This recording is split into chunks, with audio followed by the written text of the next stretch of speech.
Welcome to Twisted Threes. The world can be a dangerous place, and each week Twisted Threes will have more stories to show you why. Let's get into today's stories. What were they? My wife and I were out camping back in 2012. We had spent 52 nights in the backwoods that year. Every weekend we would get remote on Vancouver Island and enjoy the solitude. We were on a beach a good distance from anywhere, and we had a fire. To get to the trail to leave the beach was a kilometer along the beach and 2 kilometers to the road through the forest.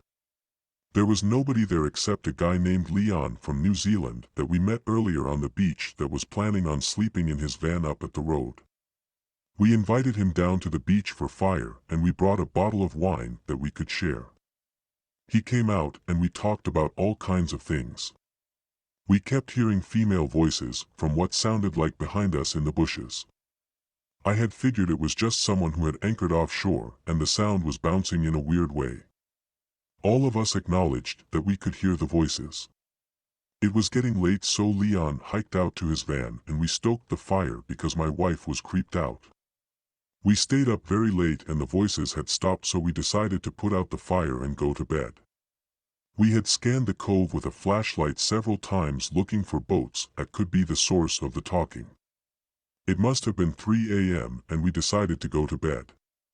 About 15 minutes after we lay down, we heard footsteps in our camp area over by where the fire was.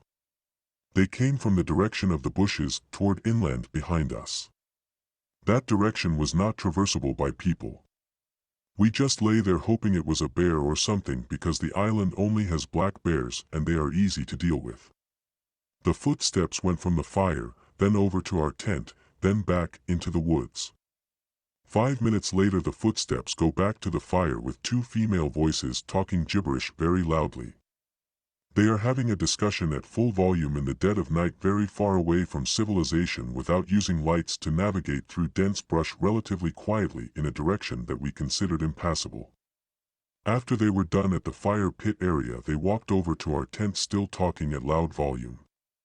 They stood over us and talked for a few seconds, then went completely dead as night silent. Then they went back into the woods, never to be seen or heard again. We just lay there, completely frozen, afraid for who knows how long.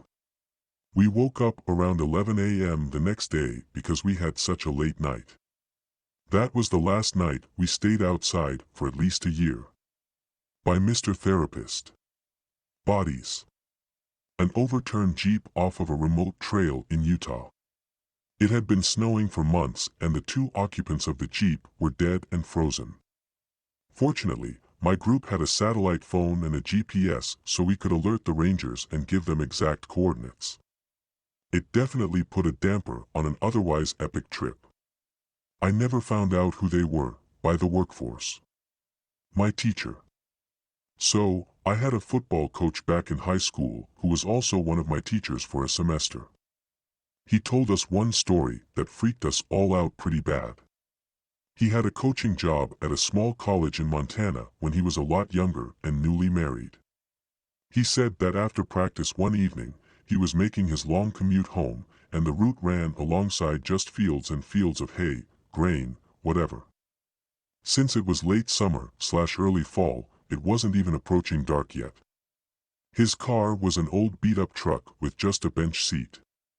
Anyway, he's driving along when he sees a hitchhiker on the shoulder. This being back in the day and in small-town Montana, my teacher pulled over to let the guy in without a second thought. The man was described as wearing a really old, outdated style of suit. Not quite a zoot suit, but styled in a similar, baggy way. He also had a big, stylish hat. This guy looked like he was out of the 40s, and sort of like a pimp. My teacher thought it was weird that he was so overdressed. It is super hot out. But maybe that was the only clothing he had. So the guy gets in next to my teacher without a word.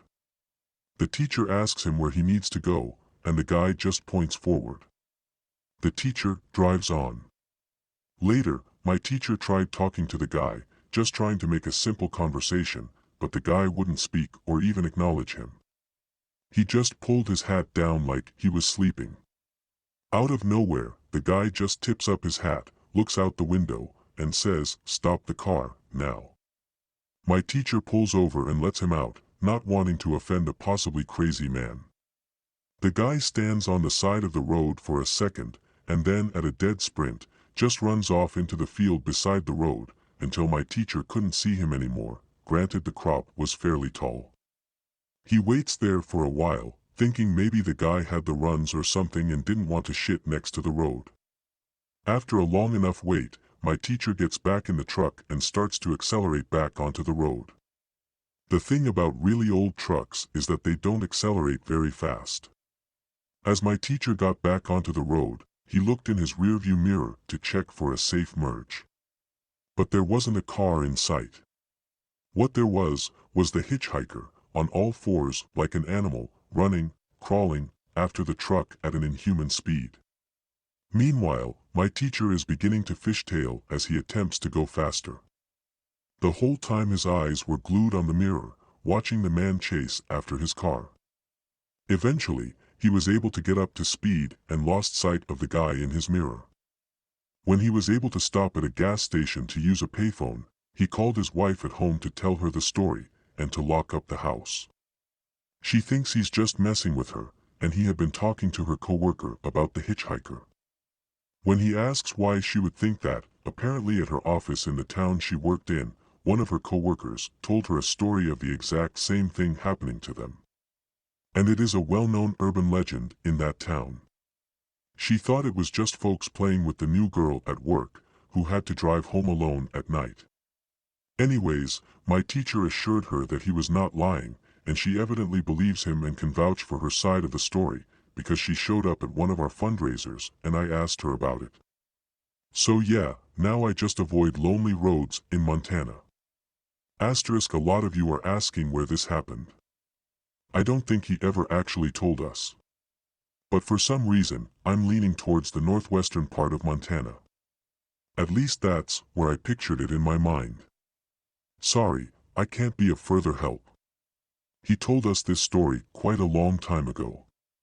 By Benedictus. I tried to scare him. My dad owns 40 acres. It's mostly wooded except for the house, and my brother and I used to camp on it regularly. We spent countless hours in the woods, still do actually, and I've only ever been afraid in the woods once. There had been reports of houses being broken in, and my brother and I decided to sit in different places in the woods to see if anyone was walking through to case the houses. Sure enough, I heard walking and slinked down where I was so whoever it was wouldn't see me. I thought it was my brother coming to get me, 'cause we had been up there for hours. I decided to jump out and scare him. I waited till the steps got closer, jumped out, and I was face to face with a dude I'd never seen before. After that initial moment of shock for both of us, he tried to grab me and I took off. I was hauling ass through the woods and made enough noise my brother came to see what I was doing. I told him I saw the guy about the same time that he got close enough we could see him. Got back to the house, called the cops, and they found him up there. The dude got arrested and had some warrants. Apparently, they had been looking for that dude for a while. He got sent to prison for some years, don't remember how many. By Web. If you like the channel, please like, subscribe, and hit that notification bell, and to support the channel you can visit us at twistedthrees.com.